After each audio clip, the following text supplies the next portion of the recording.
Hello, welcome to Malt, the non-chill filtered whisky blog. I'm Andy and this is Whisky Review number 75. What I have for you today, apart from Winston, who's probably going to jump up on the table and maul me at some point, is this. God, don't drop the box, Andy, don't drop the box. It's the Glen Marnoch 25 from discounts retailer Aldi. Now, once you finally manage to unbox the thing, Jesus Christ. Right, there we go. This is the latest in an annual series of whiskies that Aldi release. Normally around this time it's part of their festive lineup, so they basically release some more hard to find, a little bit more special spirits at this time of year in their Christmas catalogue. Last year they had a 29-year-old Speyside from memory.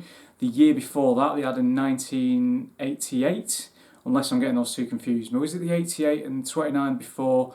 Before that they had a 28-year-old I think, can't remember. But basically this is a 25-year-old single malt from Speyside.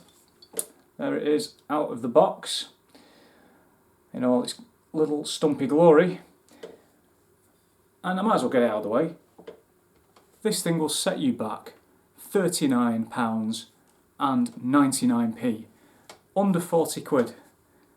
A 25-year-old Speyside single malt for under 40 quid. That's insane. That's mental. Absolutely mental. Don't get me wrong, it's not craft presentation. It's going to be chill filtered. It's going to have colour. What are you doing? It's bottled at 40%. I think you can see it like that. 40%. I'll turn it around a little bit. As you can see, there you go. It's basically been aged for the full 25 years in American oak casks. Wonderful, wonderful stuff. So I was quite fortunate to pick this up because, oh, what a noise. The Aldi whiskey bottles always make a really nice bung, really satisfying.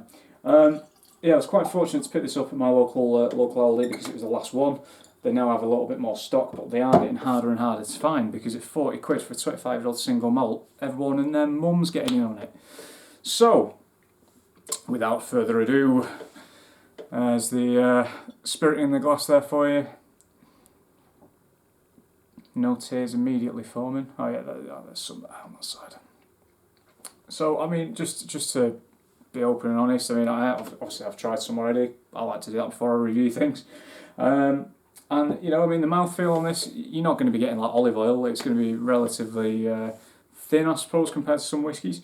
So it's not unexpected to see that run down the glass so quickly. In terms of colour, I mean, again, it's neither here nor there. It's going to be have some form of colour added to it, I'd imagine.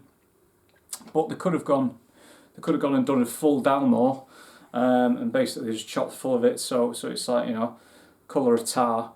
But no, they've only put a little dollop of E150 in. Only a little dollop. It doesn't say anywhere that it's not chill filtered or natural colour, from what I've seen. Nope. Well, there we go. But just to reiterate, this is a limited edition. They will only have these this year. Next year they will release something different. I did review one about 2 and a bit years ago when I last did the blog. One of their last Glen Marnochs.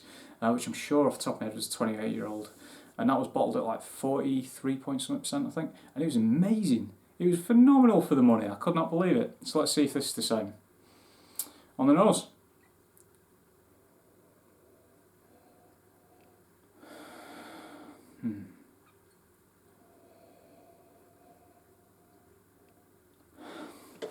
So the thing that stands out for me initially is exotic fruits, like mango, a little bit of pineapple, maybe like candied pineapple, some white chocolate.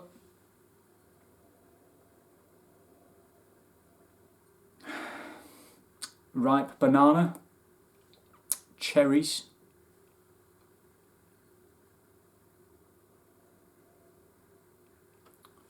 butterscotch, and oddly, well not oddly, it's nice. Have you ever had apple and cinnamon porridge? You can buy it already done, like I know that Quaker Oats do like their own version, various supermarkets do their own apple and cinnamon porridge. It's a little bit creamy, a little bit vanilla-y. It's oaty, sweet oaty like oat milk, and then again that apple and cinnamon. It's really quite interesting. You're all thinking porridge is not interesting, Andy. Touche. A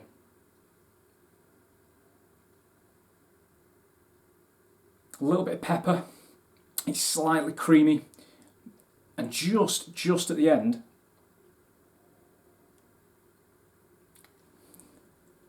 Cornish vanilla ice cream. And for those of you that have tried Cornish vanilla ice cream or are from Cornwall, I'm thinking Kelly's Cornish ice cream. Kelly's.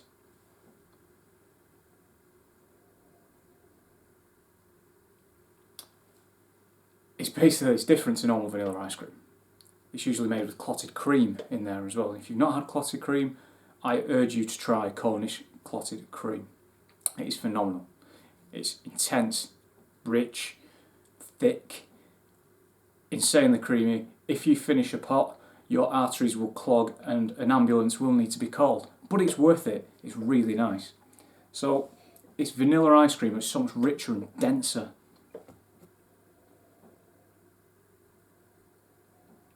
And again, back to the front of there is a lot of fruit just at the forefront. Like I said, you've got the banana in there, you've got the exotic fruits, and then it kind of turns around a little bit. It's very multi-dimensional. Very, very good nose. Very good nose. I'm pulling a face because I didn't get this the first time around, but I've just got a tiny little bit of lemon sherbet as well. It's an eclectic mix. It's an absolute medley of different stuff. Right, already 40 quid, I'm liking this, onto the palate.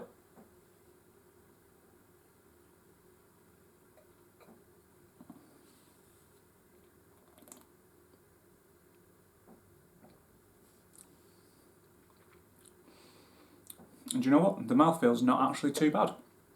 It's already well above that Glenfern absolute mess from Tesco. Is it the thickest whiskey in the world? No. Is it the thinnest? Certainly not. Toffee apple, golden syrup, and yes, I am looking at my notes. Pears, caramelised pears. They've been baked in the oven, maybe with that golden syrup. I like going back to the nose after, just to see if you missed anything.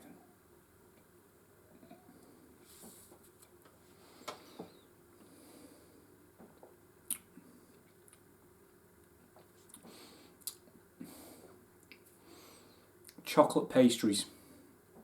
You've then got more fruit coming in. Those pears are back now.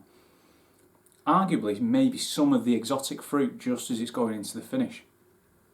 Digestive biscuits. I mentioned on the nose cherries. Now what I'm getting here is a lot of chocolate now and a lot of cherries again. Almost like Black Forest Gatto.